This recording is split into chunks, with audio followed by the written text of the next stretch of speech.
800 automatic വണ്ടി നിങ്ങൾ കണ്ടിട്ടുണ്ടോ? എന്നാ ഇത് എവിടെ കിടക്കുന്നതാ? അത് മോനെ നിങ്ങൾക്ക് കാറ് വേണോ? ഈ ഹൈ റേഞ്ച് ഏരിയയിൽ വന്നു കഴിഞ്ഞാൽ നല്ല ക്വാളിറ്റി വണ്ടി കിട്ടും. പിന്നെ അതിനുള്ള ഓഫറും തേടി നമ്മളിങ്ങനെ യാത്ര ചെയ്തോണ്ടിരിക്കുകയാണ്. ഒരു 1.5 യാത്ര.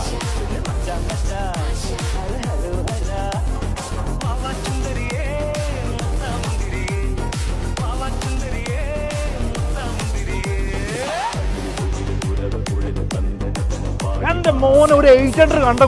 എമ്മാതിരി ലുക്ക്, അലോയി, പിന്നെ അതുപോലെ തന്നെ പവർ വിൻഡോ വരുന്നുണ്ട്, പവർ ബ്രേക്ക് വരുന്നുണ്ട്. ഇതാ ഇതിൻ്റെ ഉള്ളിലേക്ക് കയറി കഴിഞ്ഞാൽ വേറെ തന്നെ ഒരു അട്ടാറ് സാധനം ഉണ്ട്. ഇതാ ഓട്ടോമാറ്റിക് ആണ് വരുന്നത്.